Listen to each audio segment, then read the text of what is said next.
This is World Civilization. My name is Dr. Long. This video is entitled Introduction to World Religion and Judaism. This will be the first video in a series of 5 videos on world religions. The purpose of these videos is to give a historical overview of the major world religions as well as to describe their basic beliefs. Now, scholars take a wide range of views on the origin and development of world religions. However, this video will more or less try to approach each major world religion the way they would see themselves, the sort of traditional view that each world religion would see their own beliefs and their own historical development. Now, it is important to understand what world religions believe, as they have played an important role in shaping history and still play a key role in many societies today.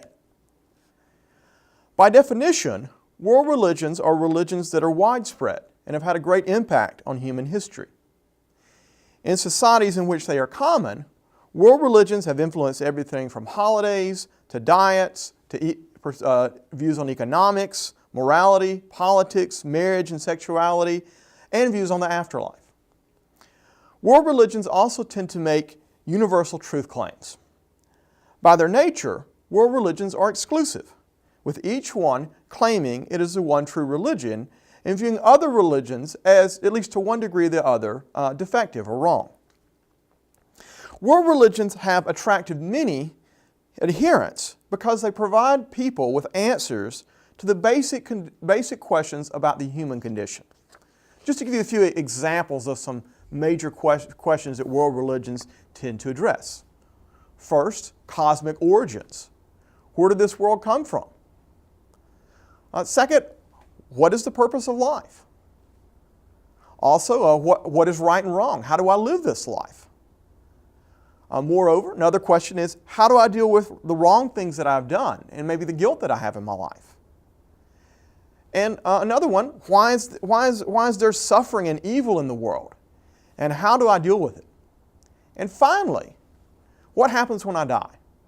And these are just a few questions about the human condition that world religions tend to approach and give answers to. And obviously, each world religion gives different answers to these sorts of questions. It is worth noting that these are the sort of questions that have long preoccupied human beings throughout history and do today. And these are why world religions are so important. And this is also what makes humans different than the animals. Animals seem unconcerned about the sort of questions that I just went through. For example, your cat probably hasn't lost any sleep wondering about the purpose of life or the question of evil. But these are the kind of questions, again, that greatly concern human beings.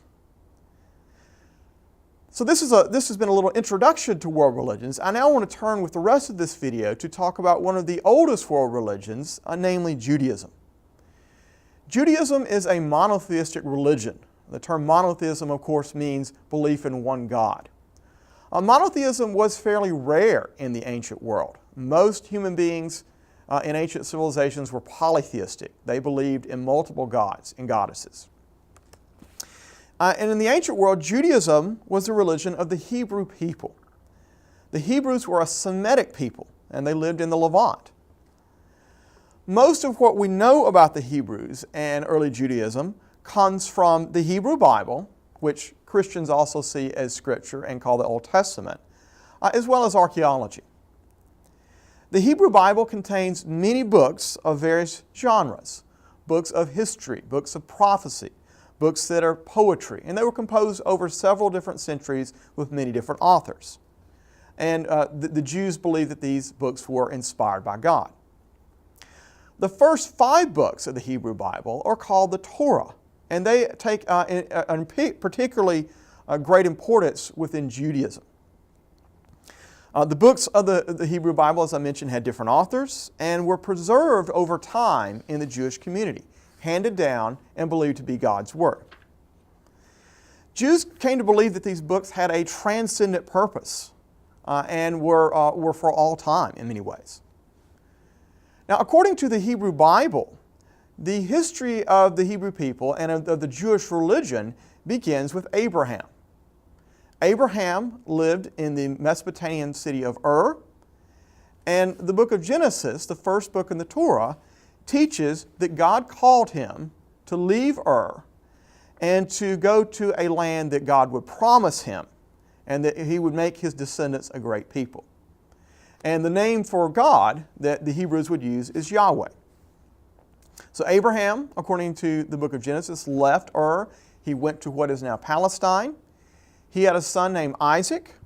Isaac had a son named Jacob. And Jacob's children, such as Joseph, ended up moving to Egypt due to a famine. Now, according to the biblical story, several hundred years passed, and the Hebrew people coming from Abraham, they had moved to Egypt, their numbers had grown.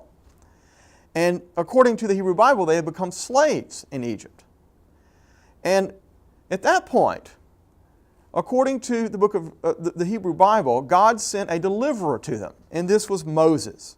Moses was sent to lead them out of slavery in Egypt to a new land, to the land that God had promised Abraham. So, according to the traditional story, Moses would lead the Hebrew people out of slavery in Egypt.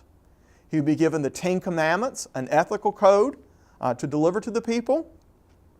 And the Ten Commandments are broken into two halves. The first four deal with how to relate to God. The last six, how to relate to fellow human beings. Moses also gave the Hebrew people an extensive dietary and cleanliness code. And together with the Ten Commandments and the belief in one God, Yahweh, those became primary characteristics of Judaism as an early religion. Now, after Moses' death, Moses' assistant, Joshua, led the Hebrew people into Canaan, where they conquered and settled. And the Hebrew people were a farming and herding people, and at first they were ruled by a series of judges. However, they also faced challenges from nearby people who threatened them militarily. And this is particularly the case with the people known as the Philistines. Because of that, they came to have a series of kings that would rule them and sought to organize their military and protect them. The first king was Saul, but according to the Bible, Saul was not a very good king.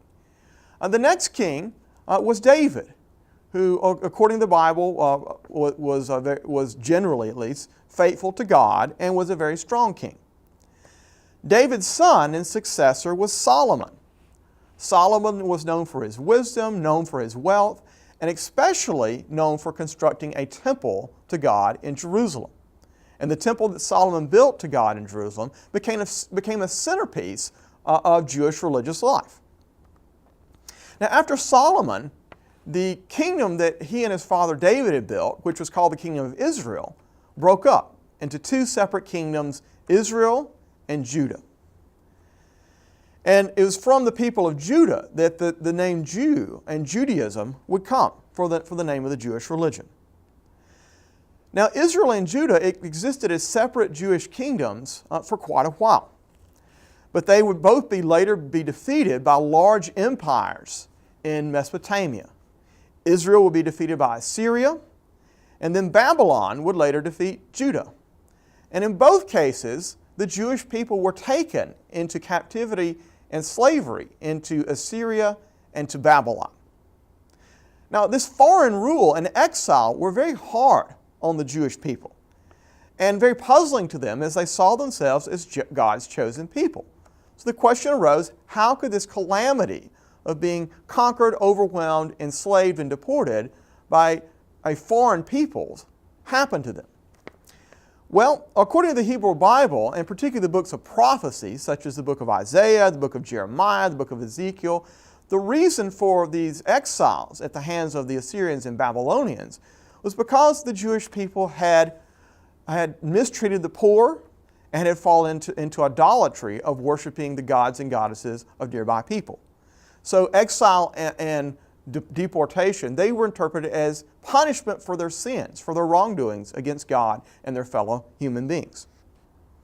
Well, despite the difficulties of exile, by 323 BCE, the time of the death of Alexander the Great, Judaism had become a very distinct religion. It was monotheistic, worshiping one God, Yahweh. It had a moral code, for instance, in the Ten Commandments. And this sort of religious belief, believing in one God with a moral code coming from that God, is called ethical monotheism. And this is a huge contribution of Judaism to world religion, the first religion to really fully develop ethical monotheism. Well, by 323 BC, as I mentioned, that was the death of Alexander the Great. After his death, as part of his tremendous conquest of much of the Near East, the homeland of the Jewish people fell under Greek rule, the Seleucid dynasty, one of the successor states to Alexander the Great. However, the Seleucid attempted to impose their culture and their religion, particularly Greek polytheism, upon the Jews. And this led to a revolt against them called the Maccabean Revolt in 167 BCE. And the Jews were successful in maintaining their religion and keeping their culture. And the Jewish holiday of Hanukkah is actually in celebration of the success of the Maccabean Revolt in preserving Judaism. After the Seleucids, the Romans came in, and the Romans conquered all of the Greek states, including the Seleucids, and made the Jewish territory part of the Roman Empire. The Jewish homeland became the Roman province of Judea. And just as the Jews were bothered by being under Greek rule, they were also not happy under Roman rule, considering the Romans foreigners and interlopers. This eventually led to revolt. In 66 CE, a major Jewish revolt occurred against the Romans. This was very bloody. It led to a 4-year-long war with a number of Roman legions, thousands of Roman troops sent in to put down this revolt. The Roman forces were led by Titus, a military commander who later became the emperor of Rome. And ultimately, Titus and his Roman forces managed to subdue the Jews. And in 70 CE, Titus led his forces to sack the city of Jerusalem. Now, this was a brutal siege and sack of the city of Jerusalem. And this included the destruction of the temple to God, that was the centerpiece of Jewish religious life. Today, the remains of the temple in Jerusalem are the Wailing Wall, which are a key site of pilgrimage for the Jewish people. But it utterly annihilated the temple to God. Now, there were other Jewish rebellions that followed the siege and sack of Jerusalem. But all of these were put down by the Romans. And ultimately, the Romans banished the Jews from their homeland. And so the Jews were forced to leave, and they scattered throughout the Roman Empire and even beyond it. And this is called the Jewish diaspora, the scattering of Jews from their homeland. After the 2nd century, Jews would live in small communities throughout the Mediterranean and Mesopotamia. They would in the Middle Ages, either live under Christian or Muslim rule. And as a religious minority, they would occasionally face discrimination and persecution from time to time. Now, the destruction of the temple in Jerusalem and the Jewish diaspora was very traumatic on the Jewish people, one of the most traumatic events in their history. Jews would not regain their homeland until 1948 with the creation of the modern state of Israel. The destruction of the temple in Jerusalem and the Jewish diaspora also greatly changed the Jewish religion, especially because the Jews would then lack a temple that would be the center of their religious life, and their people would be scattered.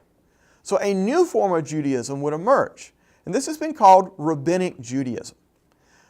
This is a form of Judaism with a rabbi or a teacher at the center of Jewish religious life, along with the synagogue, where Jews living in a particular community will gather for worship and instruction. So the focus became the teaching of a rabbi instead of the sacrificial worship in a temple, which no longer existed.